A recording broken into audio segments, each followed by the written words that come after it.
No one polarises political opinions quite so sharply right now than Greens leader Bob Brown.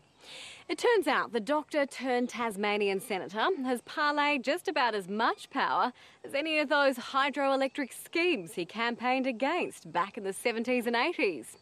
20 years ago, he created a fund dedicated to conserving unique Australian landscapes for future generations, and then left it to quietly amass almost 1% of the continent. As McLeish reports.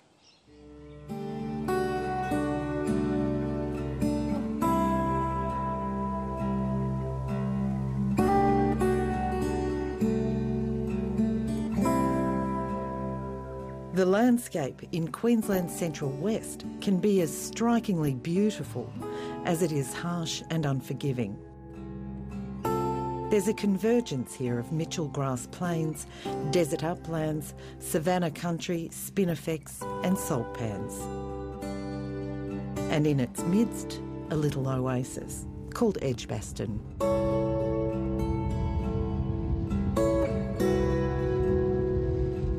This one-time cattle and sheep station is now part of Bush Heritage Australia's growing portfolio of protected properties. And like any oasis, it's water that sustains life here, and the Great Artesian Basin is a generous host.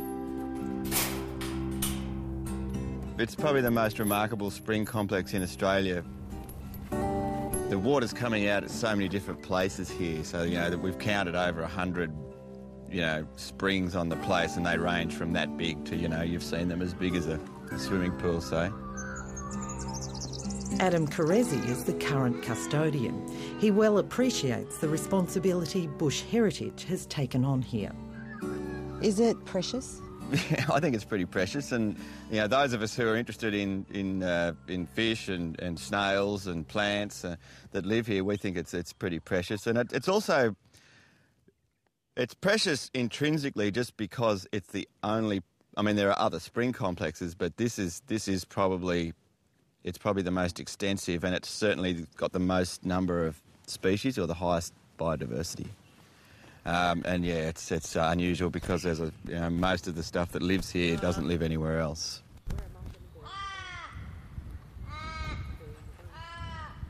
Occasionally you'll just be walking along and you'll fall in a spring. You can't see it, and you certainly get bogged all the time, because you just never quite know where they are. So far, scientists have identified more than 24 species that exist here and nowhere else in the world. There's at least 4 species of plants that don't live anywhere else. There's up to 14 species of snails, which is pretty remarkable. There's a fish called an Edgbaston goby, which sort of lives in the bottom, and they've got an ability to get air to extract oxygen from the air as well as the water. And then there's the sort of flagship species, I suppose, which is the red-finned blue-eye, which is a small species, grows to about 3 centimetres long. So this is where the red-finned blue-eye was first ever discovered? Yeah, it would have been a pretty exciting day. The tiny red-finned blue-eye is a remnant of a time when this area was covered by a vast inland sea. It was discovered in this spring a decade ago, and while scientists are learning about its past, they're worried about its future. And then as the place dried out, presumably a population of this ancestral species ended up somewhere like this, and then they've evolved into what they are today over a long, long time. That long evolutionary process explains why the springs at Edgbaston yield such unique forms of life.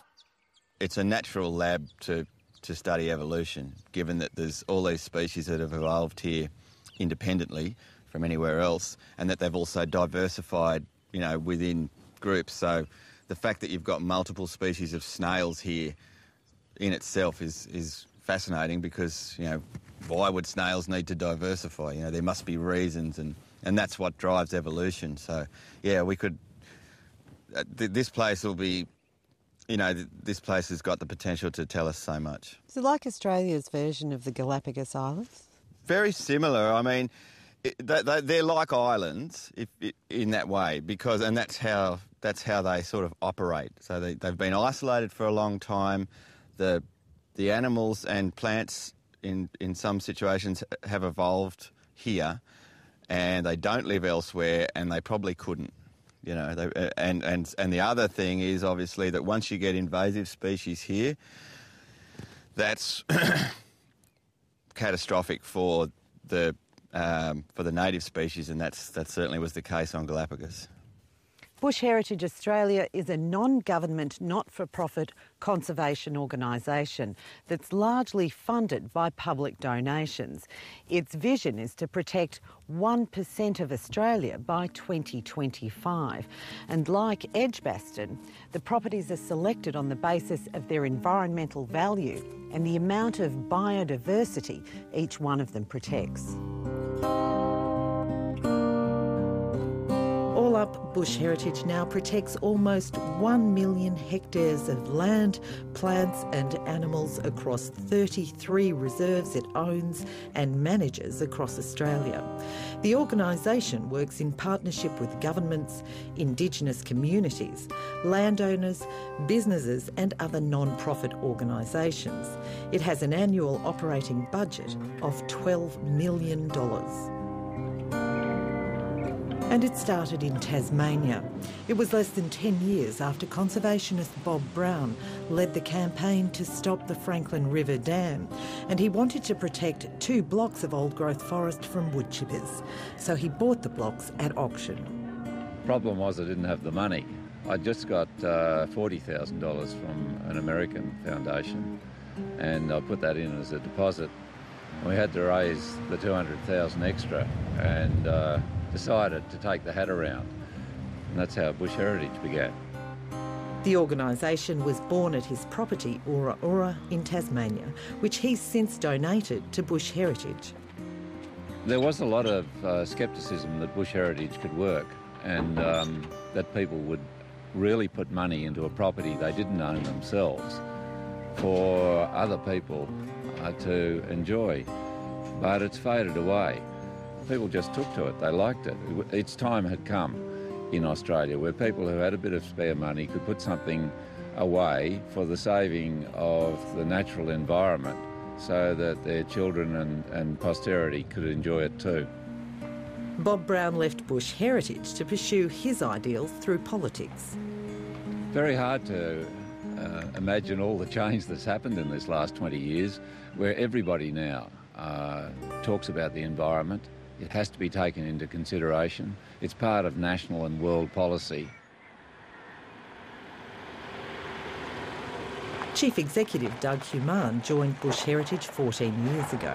He says private conservation in this country has bolstered government's attempts at environmental protection. I just saw a tremendous opportunity for Bush Heritage in a model that was new to Australia and a model that was right for the time, because this was a stage where we really needed to act on the private land estate to adequately protect biodiversity around Australia. The way Bush Heritage sees it, there's been a significant shift in attitude toward the environment over the last 20 years. And they say Australians are putting their money where their mouth is. We have tremendous philanthropy in Australia, from individuals giving a few dollars a week as they do to Bush Heritage, through to larger gifts and bequests of land and bequests of other property. So philanthropy has grown, and it's been encouraged to grow by philanthropists, by the government and by the work of organisations like Bush Heritage. It hasn't always been welcomed by its landholder neighbours. Many have held concerns about destocking and fire and pest management, but Doug Human backs their approach and says that's a changing landscape too, with producers and the conservation group finding middle ground. The organisation has even found an unlikely ally in its quest. Landholders have environmental values and share the passion that we do for the places that we work in. Certainly there's been a shift in people's attitude to the environment. And I guess there would have been people who took the view that this is good cattle country going to waste. But I think as time has gone on, people have accepted them as good neighbours and contributors in the local community. In a unique alliance, Bush Heritage is working alongside one of Australia's biggest beef producers, the North Australian Pastoral Company, or NAPCO, to protect almost 2 million hectares in the Lake Eyre Basin. It's a good relationship. They're great neighbours of ours. I think they've learned a bit from us in terms of how to deal with neighbours, in terms of fire management, fencing programs, that sort of stuff. But equally, we've learnt a fair bit from them, and part of the agreement we have is that they provide some advice to us in terms of managing our ecological assets and our environmental assets. The conservation agreement on NAPCO's cattle property, Glen Ormiston, created the largest voluntary nature refuge agreement in the country. It's been driven by a couple of things. One, just the natural awareness of pastoralists that they have an asset that they have to protect for their own sustainability. But secondly, the way the legislation has changed with the introduction of the Del Bessie Agreement, the extension of these pastoral leases, you can actually get longer terms by entering into conservation agreements. So it's something in it for the landholder as well. NAPCO's Nigel Alexander says it's the way of the future. Certainly we're hearing more instances of it occurring, and since our original one nature reserve, we've now signed up for another 3. I think as a lot of the current pastoral leases start maturing over the next 10 and 20 years, it will become just a very normal thing that people will identify those conservation assets on their property, codify the management of those and get extended lease terms. It is amazing country, and it's looking as good now as it has ever looked.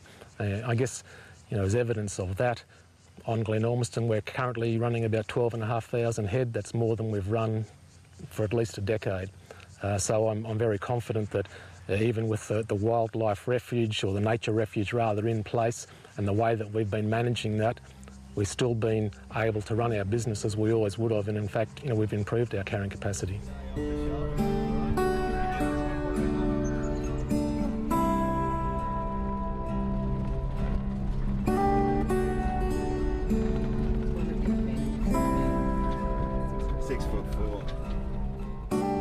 Back at Edgbaston, they're fixated with numbers too.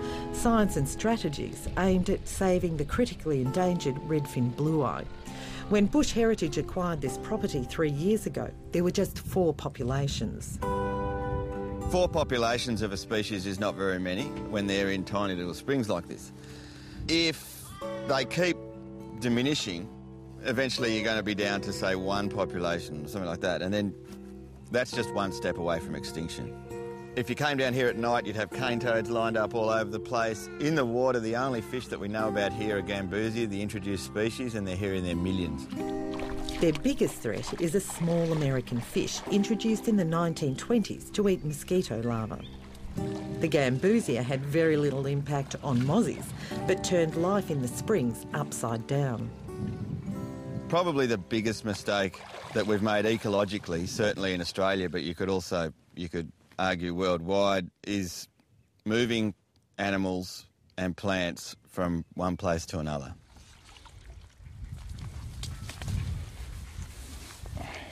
Okay, so this is the problem. Everything with a black belly is a female, and so the bigger that black spot and the fatter looking they are means the closer they are to basically giving birth to another generation of gambusia. So in terms of invasive species, how do you classify these? These are the top order. They don't get any better than this. They're probably the world's #1 invasive species. Once we get this invasive species gambusia in a spring, it's curtains for the blueye.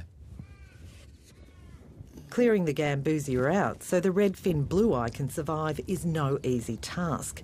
Scientists are trying poison. The trick with getting rid of fish, if you like, is not getting rid of the first fish or the first 1,000 or the first 1,000,000, but getting rid of the last one. And I suspect that might be difficult here, because when we thought we had pretty much 100% eradication, then 4 days ago, after spending about half an hour in there, I found about 5. So it's going to be a longer process.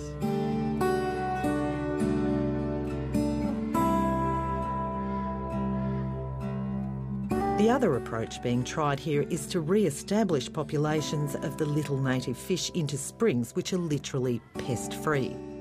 So we moved 20 into this spring and 20 into 2 other springs. And these guys are going particularly well, so it's one little victory. This is the first time the rare fish has been filmed, giving the scientist an opportunity for close examination. So this little population, cross your fingers, we had a good look at them yesterday and it looks like some of the females might be, nice and round in the belly, so maybe in a couple of months' time we'll have, a couple of hundred redfin blueye in here, which would be sensational. This is not the first species to be critically endangered. Hopefully it won't be the next one to be extinct either.